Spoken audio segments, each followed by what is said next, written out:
Bonjour à tous, je suis ravi de vous retrouver pour ce nouvel épisode du podcast Entre deux mondes, le podcast qui fait le lien entre la spiritualité et l'hypnose transpersonnelle qui est mon métier. C'est aussi ce qu'on appelle une hypnose spirituelle ou encore hypnose régressive.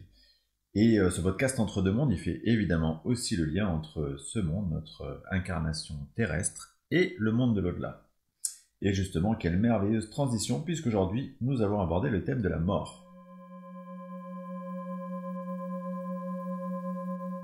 Bien évidemment, quand on parle de mort, on parle de la mort du corps physique, puisque, a priori, si vous écoutez ce podcast, c'est que vous avez compris que l'âme, notre âme, elle est éternelle. D'ailleurs, pour illustrer le concept de la mort, on dit souvent l'âme hors du corps. Et du coup, c'est plutôt illustré comme une libération, une joie, une plénitude, en opposition absolument complète avec tous les sentiments de peine, tout à fait logiques, hein, qu'on peut ressentir quand on perd un proche. Mais c'est vraiment la manière dont les guides, pour le coup, vont décrire le concept de la mort. Pour l'âme qui sort du corps, c'est une libération, une joie, une sorte de fête. Alors, j'aimerais commencer par parler d'un point important, en fait, parce que si vous avez écouté mes précédents numéros, vous avez compris que tout ce processus d'incarnation dans votre vie, toutes les expériences, finalement, toutes les personnes, en gros, les grandes étapes marquantes de votre vie, vous les avez planifiées avant votre incarnation, avec vos guides et potentiellement aussi avec les membres de votre famille d'âme, hein, c'est-à-dire ceux qui vont s'incarner en même temps que vous, qui vont vous aider à vivre ces expériences ou que vous allez aider à vivre leurs propres expériences. Et tout ça, vous l'avez planifié dans ce qu'on pourrait appeler des sessions de préparation à l'incarnation. Et dans le cadre de cette session de préparation à l'incarnation, vous vous êtes prévu plusieurs portes de sortie, plusieurs possibilités de mort que vous allez décider d'activer. Alors évidemment, c'est un processus inconscient, hein, vous l'avez bien compris. Donc vous allez activer ou pas selon la difficulté avec laquelle vous vivez votre incarnation.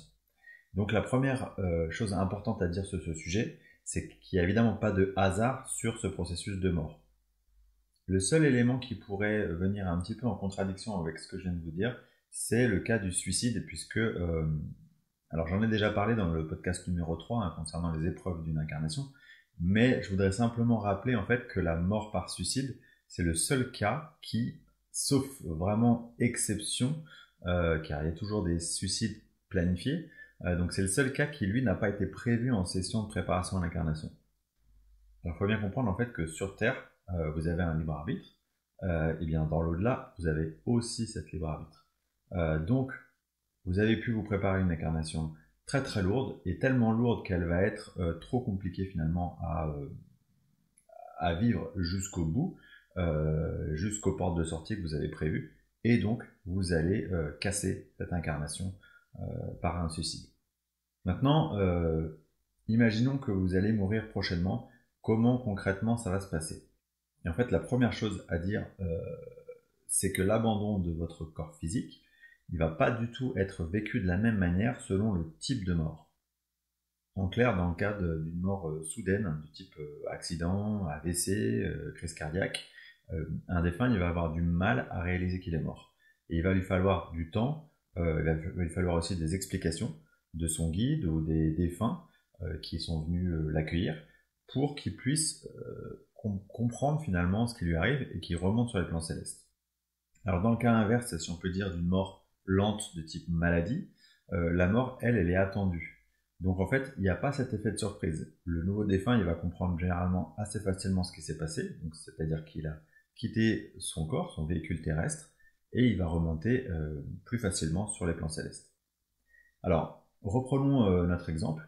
Donc vous mourrez prochainement, disons, de maladie. Ce qui va se passer, c'est que dans les quelques temps avant votre départ, vous allez alterner entre des phases de conscience et des phases d'inconscience. Et dans ces phases d'inconscience, votre âme, elle va commencer à échanger avec vos guides. Elle va commencer à préparer un peu cette transition. Et il va y avoir les défunts qui vous sont proches, donc ceux qui étaient proches de vous et qui sont déjà passés de l'autre côté, qui vont eux aussi venir en contact avec vous de manière à vous préparer à cette transition. Maintenant, une fois que la mort, elle survient, vous allez donc quitter votre corps physique, généralement par le haut du crâne, ce qu'on appelle le chakra couronne, donc situé au-dessus du crâne. Alors vous allez être en présence de vos proches défunts, on vient d'en parler, donc ils sont là pour vous aider à remonter, et votre guide lui aussi il va être présent, peut-être un peu plus en retrait du coup si vos proches défunts sont là. Puis si après plus rien ne vous retient au plan terrestre, alors généralement, en tout cas c'est la manière dont c'est formalisé par nos consultants en séance, vous allez remonter dans une sorte de lumière, une sorte de tunnel, un vortex, qui va vous permettre d'effectuer la transition entre le plan terrestre et le plan céleste. Alors, à ce stade, c'est important de préciser que plus votre âme elle est expérimentée, ce qu'on appelle les âmes évoluées ou les vieilles âmes, plus elle va remonter rapidement et moins finalement vous allez avoir besoin de monde pour vous accueillir. En fait, plus vous êtes une âme expérimentée, plus vous comprenez facilement ce qui se passe et où vous devez aller. Moins, à l'inverse, votre âme elle est expérimentée, plus il va lui falloir de temps, de monde pour lui expliquer ce qui se passe, pour la rassurer quant au passage vers le plan suivant. Alors, très souvent, les défunts, et je l'ai dit tout en introduction, ils vivent la mort comme un immense soulagement, vraiment une grande légèreté. Et cette légèreté, elle est aussi bien physique que mentale en fait. En abandonnant ce corps malade, ce corps lourd, et finalement tous les sentiments lourds qui accompagnent cette incarnation sur Terre et qui accompagnent cette fin de vie, eh bien en fait c'est une grande libération. Pour imaginer un peu ce qui est perçu, c'est un peu comme si en remontant vous allez comprendre que cette incarnation en fait c'était qu'une grande pièce de théâtre dans lequel vous avez joué un rôle parmi d'autres, et que ce rôle d'ailleurs vous l'avez souvent joué bien trop au sérieux. Alors maintenant, qu'est-ce qui peut empêcher temporairement un défunt de remonter sur les plans célestes? Eh bien en fait, pour moi il y a plusieurs options et je tiens à vous en citer quelques-unes. Premièrement, la personne elle a été très attachée à quelqu'un ou à quelque chose dans sa vie, comme par exemple si la personne elle a joué un rôle social particulier, imaginons je sais pas, une personnalité connue, célébrité, et donc elle ne souhaite pas quitter ce rôle quelque part, cette représentation.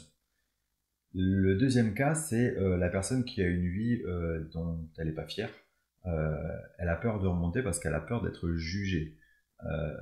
Et notamment, si cette personne elle a la croyance sur Terre qu'il existe un enfer dans l'au-delà, eh bien, évidemment, elle va freiner les cas de fer pour remonter parce qu'elle s'imagine qu'elle va avoir droit au pire des châtiments. Troisièmement, la personne, malgré ce que ses proches défunts ou ce que son guide va lui expliquer, elle ne comprend pas qu'elle est décédée, qu'elle a quitté son corps physique. Et donc, elle va recréer par la force de la pensée, puisque la pensée est créatrice, elle va recréer son environnement terrestre et elle va avoir la sensation d'être toujours en vie et elle va quelque part reproduire tous les jours un peu cette sensation d'être en vie. Et enfin, le dernier point, c'est que il y a eu une mort qui a été particulièrement traumatique, et ce traumatisme, il a tellement affecté la personne qu'elle est complètement obnubilée par cet événement, et donc elle ne va pas pouvoir ni entendre, ni comprendre ce qu'on va lui dire. Alors concernant la bibliographie, il y a beaucoup de livres, comme toujours, et notamment des livres écrits par des médiums qui retranscrivent les contacts qu'ils ont avec les défunts, puisque généralement en fait les défunts quand ils commencent un contact avec un médium, ils vont expliquer les circonstances de leur départ et souvent aussi ils vont expliquer leur transition sur les plans célestes, comment ça s'est passé pour eux. Alors j'aimerais vous citer deux sources. La première, c'est l'œuvre entière d'une personne que j'admire énormément. Vous l'avez compris d'ailleurs si vous avez écouté les podcasts précédents. C'est Christine André. Je trouve que elle est très pédagogue. C'est toujours très clair ce qu'elle explique et j'adhère énormément à sa manière de faire et aussi bien sur la forme que sur le fond. Donc Christine André, elle fait des conférences, elle fait des vidéos, elle a écrit des livres sur le sujet et entre autres sur ce sujet spécifiquement de la transition, elle a écrit Une plume pour deux âmes, qui est en fait un livre qu'elle a canalisé, qui explique comment une mort elle est vécue quand il s'agit d'une mort violente, en comparaison avec une mort douce, entre guillemets, en tout cas plus longue, du type maladie. La seconde source, ça n'a rien à voir, c'est un livre qui est écrit par Joël Uri et qui s'appelle Daniel, je sais pourquoi. C'est un livre qui m'a passionné, qui n'est pas tout jeune puisqu'il date des années 80. Et là aussi, c'est un livre, je crois, qui a été canalisé.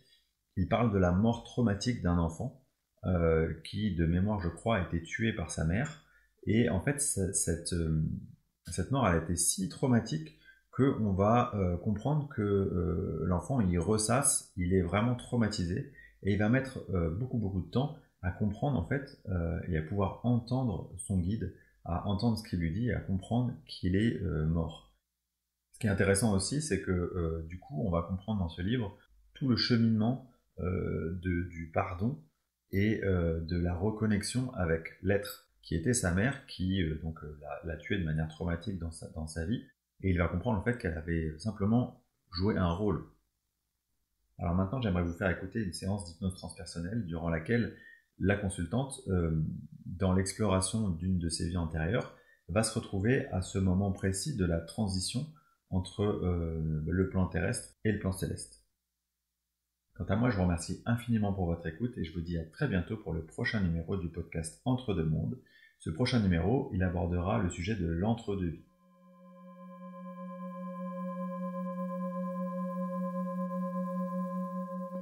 Qu'est-ce que tu as ressenti quand tu as quitté ton corps? Plus une libération. Une libération, c'est ça? De quoi tu te sentais libéré? De la maladie. D'accord. Est-ce qu'il y avait quelqu'un à tes côtés quand tu es morte? Je crois que mon fils me tient, il la tient encore. Comment il réagit?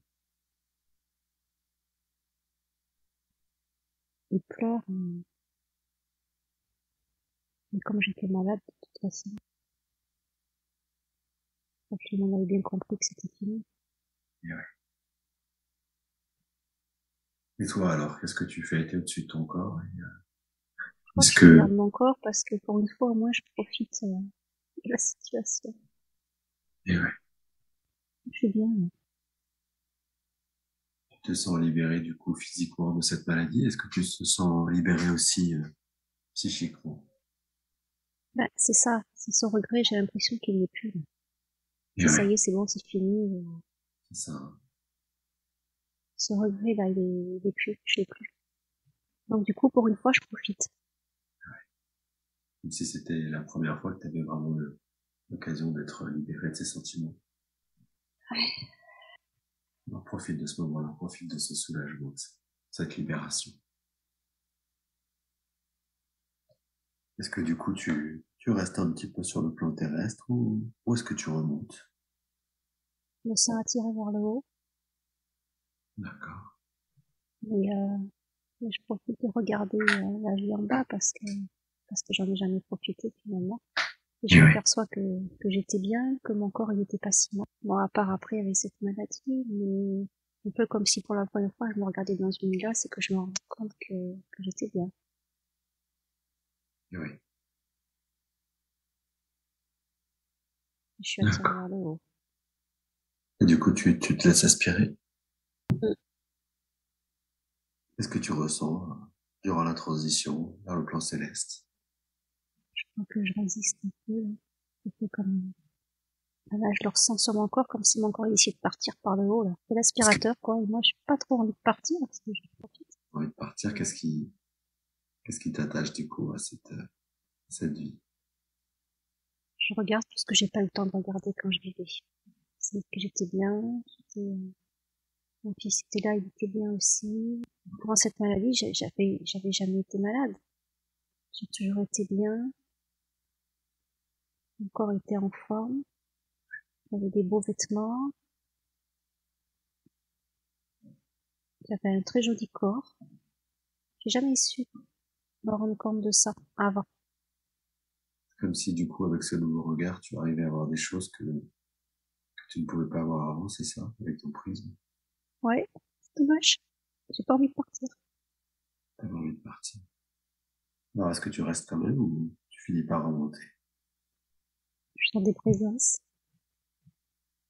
Est-ce Comme que si c'était leurs bras autour de moi pour m'aider à partir. tu sais qui sont ces présences? J'ai l'impression que c'est des gens qui ont eu des vies sur Terre, mais pas avec moi. Mais on Ouais, se connaissait avant, on s'est croisés, mais pas sur Terre. ouais, Enfin, pas dans cette vie-là, en tout cas, ça c'est sûr. Comme si eux, ça faisait déjà un moment qu'ils étaient là-haut. Et comme si c'était quelqu'un de plus âgé, en fait. ouais. Donc je sais que c'est comme s'il me dit, on va t'expliquer. Viens quand même, on va t'expliquer. Comme une sorte de présence bienveillante, c'est ça? Ouais. Parce qu'ils ont bien compris que je voulais pas partir. Mais bon, je finis par les suivre.